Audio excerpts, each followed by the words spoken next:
मला तर फार साधारणपणे शिक्षण, पर्यटन, शेतकरी, मत्स्यव्यवसाय, महिला, राज्यांना कर्ज देणं, दळणवळण सुधारणं, विमानाचं दळणवळण सुधारणं, रेल्वेचं दळणवळण सुधारणं, अशा अनेक गोष्टींवर जे आहे फोकस करण्यात आलेला आहे.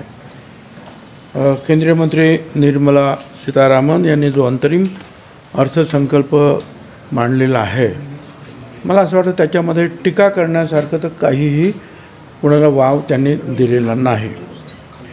एक तर इन्कम टॅक्समध्ये सुद्धा स्लॅबमध्ये किंवा कोणा वाढ केलेली नाही, किंवा 7 लाखपर्यंत ज्याचं उत्पन्न आहे त्याला करमुक्त करण्यात आलेलं आहे.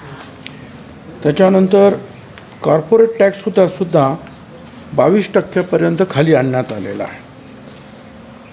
3 मोठे रेल्वे कॉरिडॉर्स निर्माण करणार आहेत आणि 517 नवीन विमान मार्ग जे आहेत सुरू करणार आहेत. त्यामध्ये निश्चितच आपल्यालासुद्धा राज्यामधले जे अनेक विमानतळावर जे आहे नवीन विमानं येतील. काही हजार नवीन विमानांची सुद्धा जे ऑर्डर देण्यात आलेले आहे. लहान लहान शहरांमध्ये सुद्धा मेट्रो आणण्याचा प्रयत्न जो आहे सरकार करत आहे. ही एक आनंदाची गोष्ट आहे. 3 कोटी महिलांना लखपती करण्याचा उद्देश आहे.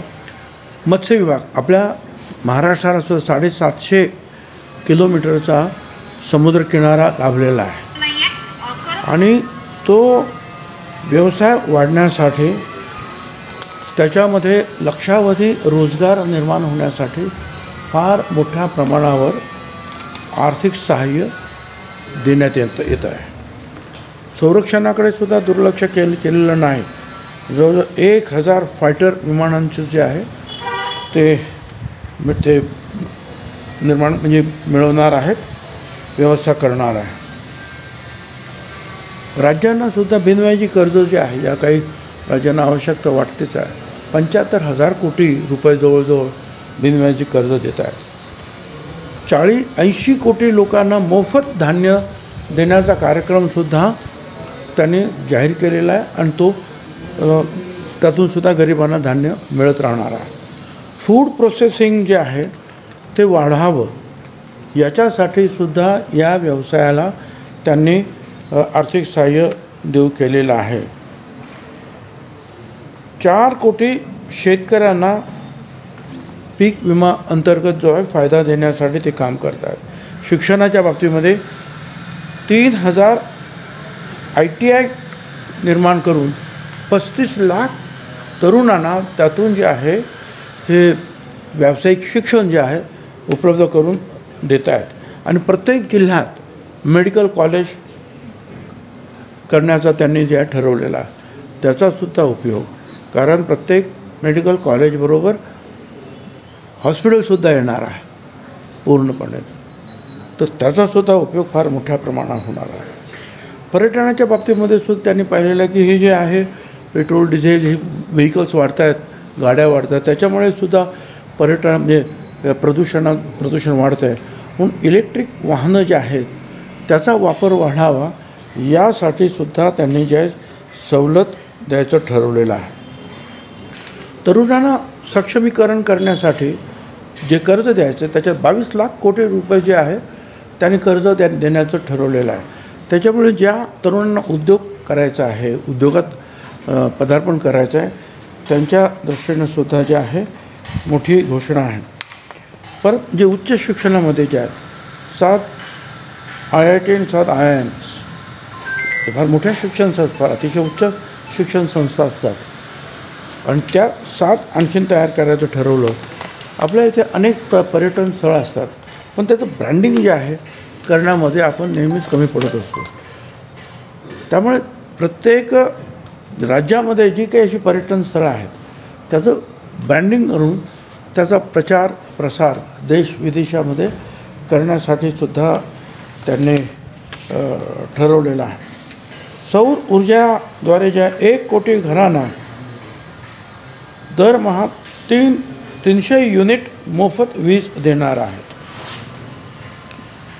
एम्स रुग्णालयसुद्धा 15 एम्स रुग्णालय निर्माण करणार आहे.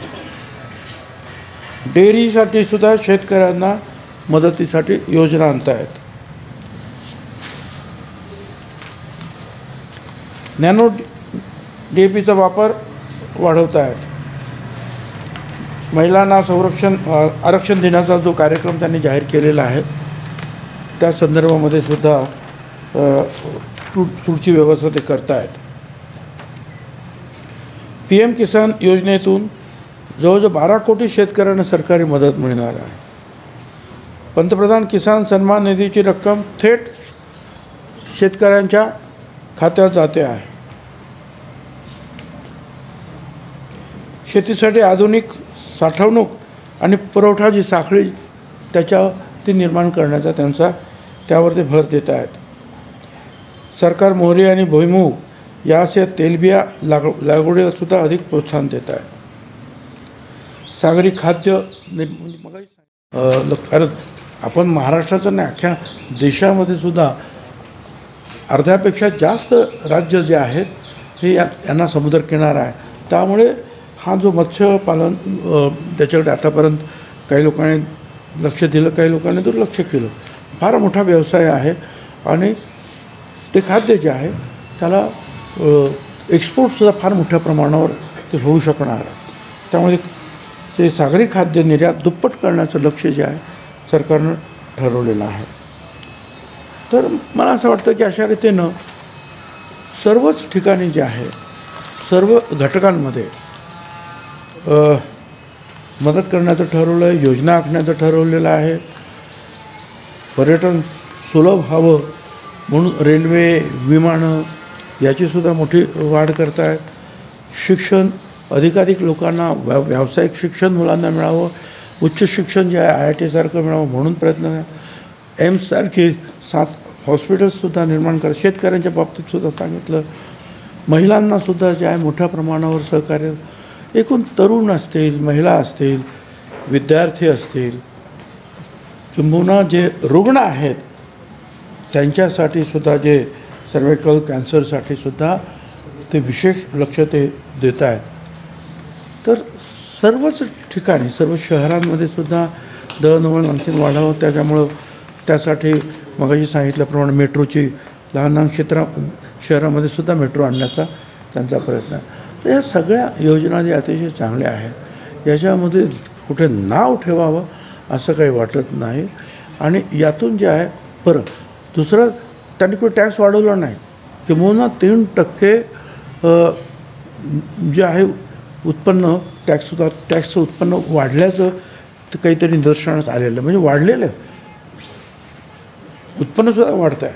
आणि त्याप्रमाणे ते खर्चसुद्धा जास्तीत जास्त ह्या करतायत की जेणेकरून जे तरुण आहे, तरुणी आहेत, भविष्यामध्ये जे आहेत चांगले व्यावसायिक निर्माण व्हावे, शिक्षण घेणारे मुलं मुली निर्माण व्हाव्या.